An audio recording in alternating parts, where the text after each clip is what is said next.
નમસ્કાર વાલા વિદ્યાર્થી મિત્રો, હું કનુભાઈ ગુરુજી આપ સૌનું હાર્દિક સ્વાગત કરું છું. વિદ્યાર્થી મિત્રો, આજે આપણે પ્રકરણ 9 ત્રિકોણમિતિના ઉપયોગો એની અંદર ઉદાહરણ 5 શીખીશું. સૌપ્રથમ આની રકમનો અભ્યાસ કરીએ. સૂર્યના ઉચ્છેદ કોણનું માપ 60 અંશથી ઘટીને 30 અંશ થતાં સમતલ જમીન પર ઉભેલ ટાવરના પડછાયાની લંબાઈમાં 40 મીટર જેટલો વધારો થાય છે. તો ટાવરની ઊંચાઈ શોધો. અહીંયા આપણને એક ટાવર આપેલું છે, એની અંદર બીસી આ ટાવરનો પડછાયો છે ને બીડી પણ ટાવરનો પડછાયો છે. હવે ઉચ્છેદ કોણ 60 અંશથી વધીને 30 અંશ થાય ત્યારે પડછાયાની લંબાઈ 40 મીટર જેટલી વધે છે. એટલે કે સીડી જે છે આપણને 40 મીટર આપેલા છે. આ ટાવરની ઊંચાઈ આપણે શોધવાની છે. અહીંયા આપણે ચલ ધાર્યો છે, બીસી બરાબર એક્સ ધાર્યા છે અને આ જે ટાવરની ઊંચાઈ છે આપણે એચ ધારી છે. બરાબર. આ દાખલા છે ટોટલ 5 સ્ટેપની અંદર ગણાતા હોય છે. પહેલાં આકૃતિ ઉપરથી રકમ ઉપરથી આકૃતિ દોરવાની હોય છે. આકૃતિ દોર્યા પછી એનું નાનકડું એક બે લીટીમાં વર્ણન કરવાનું હોય છે. પછી ત્રીજા સ્ટેપની અંદર આની અંદર જે માપ આપેલા છે એ માપનો ઉલ્લેખ કરવાનો હોય છે. અને ચોથા સ્ટેપની અંદર આની અંદર કોઈ ચલની જરૂર પડે તો ચલ ધારવાના, જે અહીંયા ધાર્યા છે. એક એક્સ ચલ ધાર્યો છે અને એક એચ ચલ ધાર્યો છે. બરાબર. અને પાંચમા સ્ટેપની અંદર યોગ્ય ગુણોત્તરનો ઉપયોગ કરવાનો હોય છે.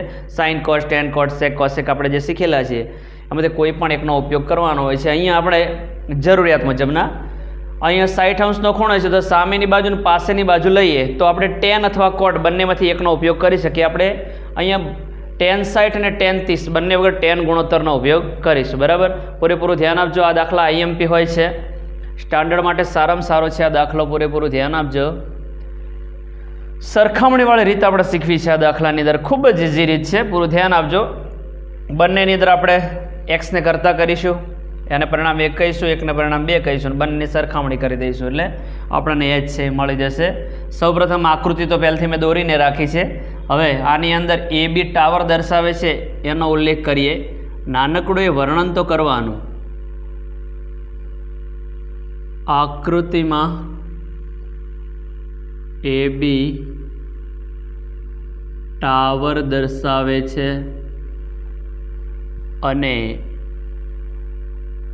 બીસી અને બીડી પડછાયાની લંબાઈ દર્શાવે છે. જુદા જુદા સમયે આપણે ઉલ્લેખ નહીં કરીએ, ડાયરેક્ટ લખી દઈએ. 60 અંશ હોય ત્યારે અને 30 અંશ હોય ત્યારે. 60 અંશ ત્યારે પડછાયાની લંબાઈ બીસી છે અને 30 અંશ ઉચ્છેદ કોણ હોય ત્યારે લંબાઈ બીડી છે. અને બીસી તથા બીડી પડછાયાની લંબાઈ દર્શાવે છે.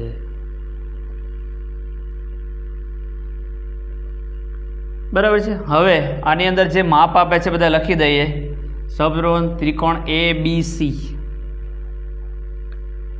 ત્રિકોણ એ બી સીમાં ખૂણો બી બરાબર 90 અંશ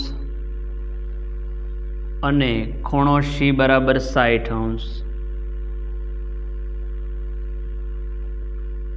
બીજો ત્રિકોણ મોટો એ બી ડી. ત્રિકોણ એ બી ડીમાં ખૂણો બી તો 90 ના 90 જ આવશે. ખૂણો બી બરાબર 90 અંશ અને ખૂણો ડી બરાબર 30 અંશ.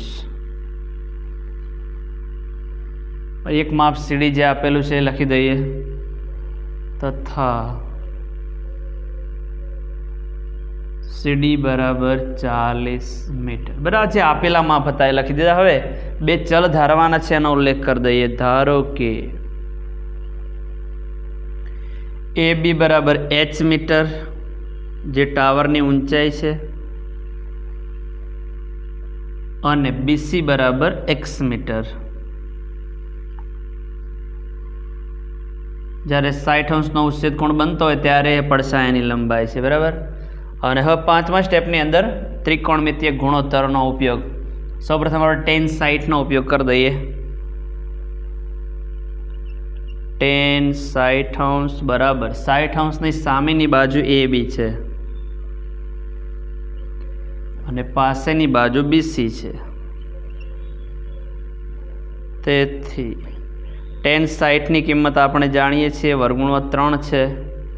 એ બી આપણે એચ ધાર્યા છે તો એચ લખી દઈએ અને બીસી આપણે એક્સ ધાર્યા છે તો એ એક્સ લખી દઈએ. હવે એક્સને કરતાં કરવો છે તો એક્સ અહીંયા ભાગાકારમાં છે, ગુણાકારમાં આવશે. વર્ગુણો 3 અહીંયા ગુણાકારમાં છે, ભાગાકારમાં જશે. આને કહી દઈએ પરિણામ 1. હવે tan 30° લઈએ.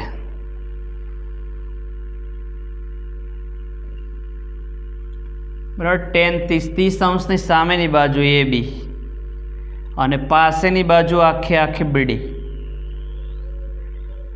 તેથી tan 30ની કિંમત આપણે જાણીએ છીએ 1/√3 છે. એ બી આપણે એચ ધાર્યા છે.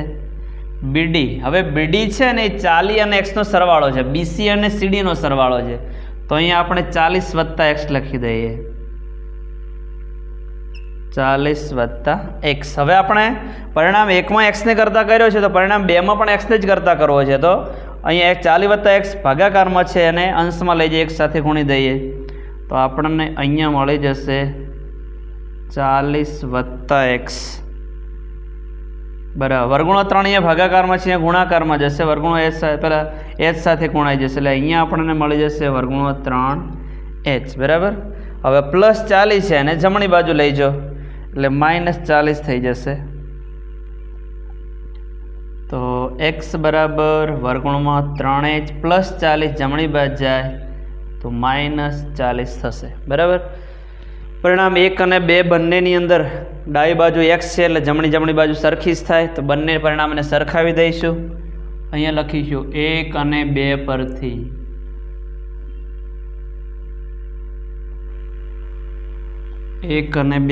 અહીંયા પરિણામ 1 ઉપરથી આપણને મળશે h/√3 બરાબર. અહીંયા વર્ગુણો 3h - 40 વર્ગુણમાં 3h - 40 બરાબર છે. બરાબર, પરિણામ 1 અને 2 ઉપરથી આપણને આ રીતના મળ્યું છે. હવે વર્ગુણો 3 અહીંયા ભાગાકારમાં છે, અહીંયા અંશમાં લઈ જાય એટલે બંને પદ સાથે ગુણાઈ જશે. તો અહીંયા લખીએ h બરાબર વર્ગુણો 3 × વર્ગુણો 3 એટલે પૂરેપૂરા 3 થઈ જાય. વર્ગુણો 3 ને 40 સાથે ગુણો એટલે 40 / 3 મળે. તેથી h બરાબર આ 3h છે ને બરાબરની ડાબી બાજુ લાવો એટલે -3h થાય. -40 વર્ગુણો 3 એમ ત્યાંના ત્યાં 3માંથી 1 જાય તો -2h બરાબર -40 વર્ગુણમાં 3. બંને બાજુથી માઇનસ દૂર કરી દો તો આપણને અહીંયા મળશે 2h બરાબર 40 વર્ગુણમાં 3. હવે બગડો ગુણાયેલો છે ને અહીંયા ભાગાકારમાં લઈ જાઓ તો h બરાબર 40 વર્ગુણમાં 3/2. 40ને 2 વડે ભાગો એટલે કેટલા આવે 20. તેથી h બરાબર 20 વર્ગુણમાં 3 મીટર. તો આ જે છે 20 વર્ગુણો 3 એ મીટર એ ટાવરની ઊંચાઈ આપણને મળી ગઈ. અહીંયા છેલ્લે જે માગ્યું છે એનો ઉલ્લેખ થોડો કરી દેવાનો. તેથી ટાવરની ઊંચાઈ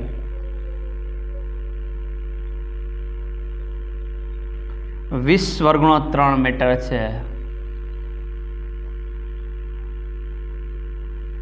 બરાબર છે. તો આ રીતના પરિણામ 1 અને 2 ની અંદર એક્સને કરતાં કરવાનું, બંને પરિણામને સરખાવી દેવાના એટલે તમને જે ટાવરની ઊંચાઈ છે મળી જશે. વિદ્યાર્થી મિત્રો, હજુ તમે મારી ચેનલને સબસ્ક્રાઇબ ના કરી હોય તો સબસ્ક્રાઇબ કરી દેજો.